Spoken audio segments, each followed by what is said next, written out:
Simbora, turma! Copa do Brasil, São Paulo recebeu no Morumbi o Goiás e venceu o primeiro jogo das oitavas de final, 2-0. Luciano e Caleri garantiram a vitória do tricolor paulista. Estou hoje acompanhado, hoje e na maioria dos dias, por Gustavo Zupac e André Kfouri. Zupac, não foi o jogo dos sonhos, mas um bom resultado para começar, no caso do São Paulo. Boa noite, Zupac. Boa noite, Felipe. Boa noite, André. Boa noite ao fã de esporte. Dá pra gente dividir em tópicos, manchetar o jogo do São Paulo. O placar foi muito bom pensando na eliminatória da Copa do Brasil. Não resolve o confronto, mas foi um placar que encaminha uma situação de classificação para o São Paulo. E o jogo de hoje teve um fato que é o chamado, como você gosta, o divisor de águas. Não sei quais águas são essas, mas teve um fato que foi o divisor de águas, que foi a expulsão, e aqui não estou entrando no mérito se ela foi justa ou não, porque isso estragaria o roteiro do programa, mas a expulsão do Marcão mudou o jogo. Talvez o São Paulo vencesse se não tivesse a expulsão, mas a expulsão mudou o que estava acontecendo no estádio do Morumbi, porque o São Paulo não conseguia agredir o Goiás no 11 contra 11, porque o Goiás veio para se defender e para picotar o jogo, e isso estava acontecendo.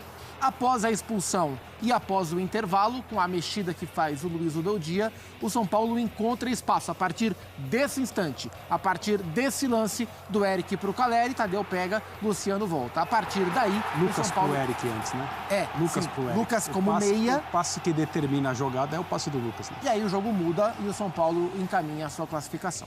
Queria te ouvir também, André. Boa noite. Boa noite, Felipe e Gustavo. Uma ótima noite a todos. Estou de pleno acordo com o que o Gustavo disse. Até a expulsão, o Goiás jogava com uma linha de 5, outra de 4 e um jogador isolado no ataque.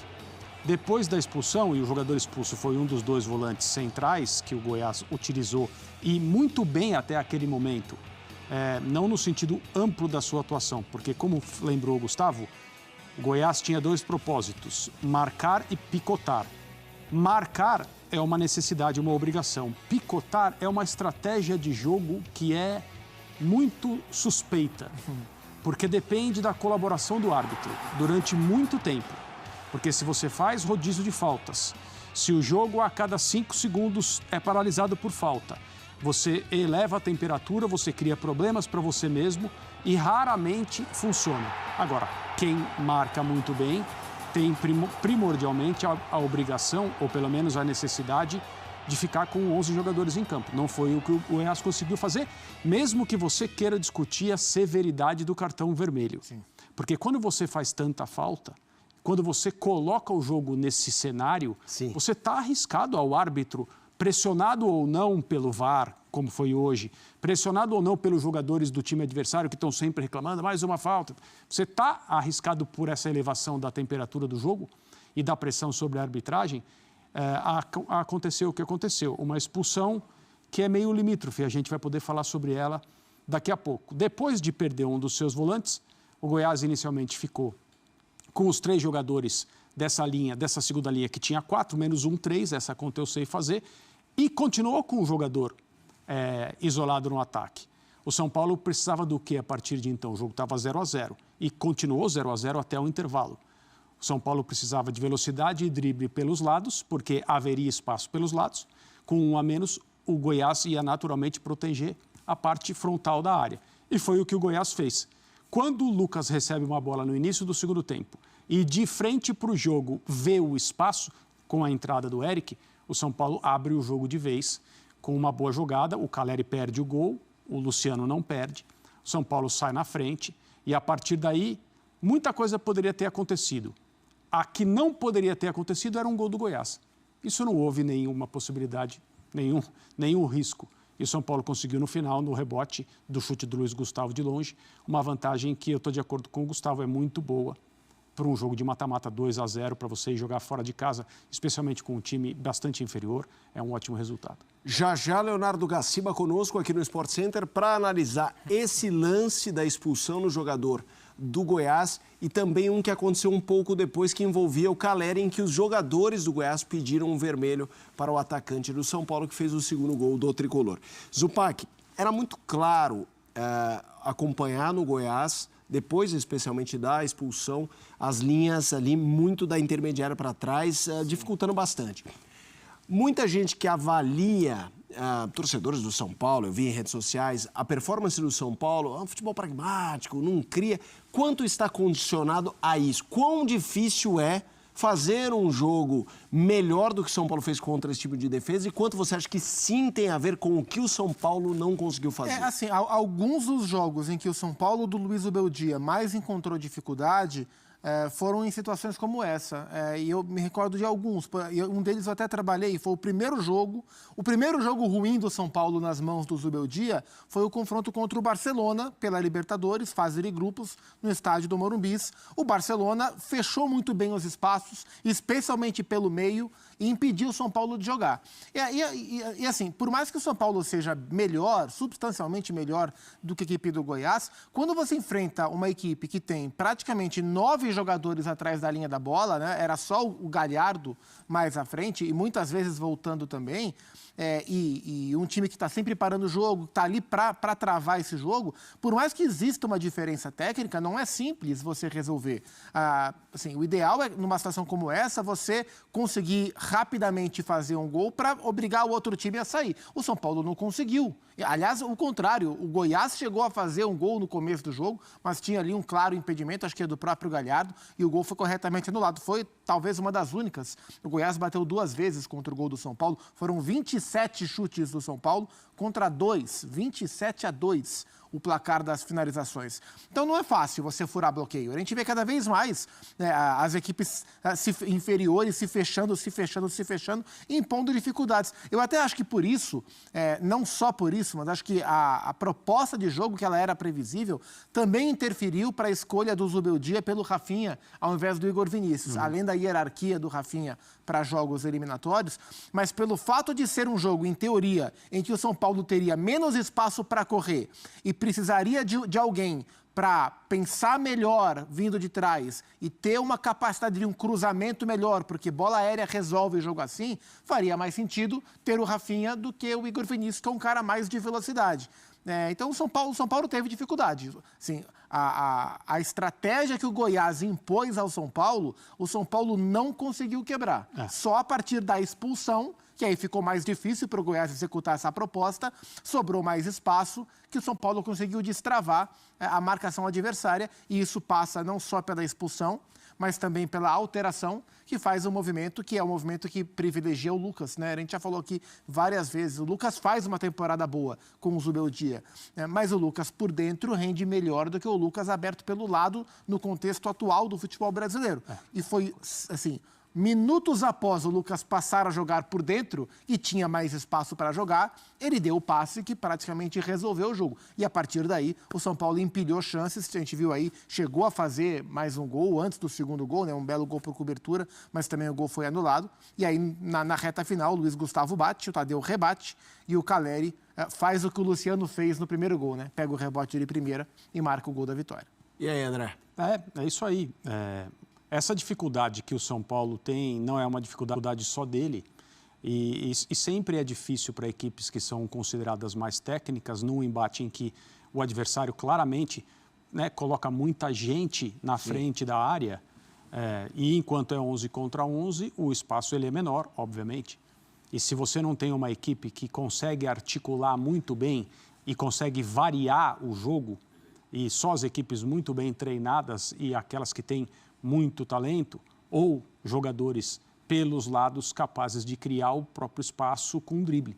E isso São Paulo tem na mesma medida que outras equipes brasileiras têm. Ainda é um trabalho que está... Eu seria injusto se eu dissesse que o trabalho está começando do Zubeldia. Acho que 3 meses, né? 3 meses de trabalho? Aqui para o nosso padrão, como é que é? 3 meses? Não sei, tem gente que acha que ele já está aí há muito tempo. Já largou o estágio começando, né? Está no segundo estágio para o Brasil. E talvez ainda seja cedo você cobrar de um trabalho que tem 3 meses tanta variação de jogo assim. Seria realmente complicado e muito preocupante se o São Paulo não conseguisse fazer um gol no Goiás hoje, mesmo jogando com um jogador a mais desde o primeiro tempo, se não conseguisse fazer essa porteira se abrir. O São Paulo conseguiu. Quando você tem um a mais e o seu jogo não flui, mesmo você fazendo substituições, tentando, aí sim a coisa fica preocupante e há casos assim. Então, como eu disse, o São Paulo precisava, a partir do momento que teve 11 contra 10, drible pelo lado e boa articulação por dentro. Foi o que aconteceu a partir do início do segundo tempo. Boa articulação por dentro, gol no rebote. E aí, com 1-0, as coisas ficaram muito mais fáceis. Uma coisa que eu acho que é importante tocar de assunto, não sei se esse jogo traz respostas sobre isso, Zupac, que é, desde a lesão do Alisson, o São Paulo não vencia aquelas coincidências. Quando a gente falou do Thiago Silva, chegou, ganhou. E no caso do... Não. Exato. O Alisson sai, para muitos de nós, o melhor da temporada. O Lucas, quando ele se lesionou, falou o melhor da temporada. E aí consegue a vitória hoje. Acho que o jogo de hoje até não se espelha em nenhum dos outros 3 em que ele não venceu. São jogos bem diferentes. Mas Luiz Gustavo participou hoje de jogadas, inclusive do gol. Bobadilla, um jogador que está sendo utilizado. Como é que você está vendo essa questão do meio-campo do São Paulo desde a lesão do Alisson? É um desafio. O São Paulo hoje não tem um jogador pronto para dar ao time toda a dinâmica que o Alisson dava, com e sem bola. Marcos Antônio foi contratado para tentar ajudar também nessa função.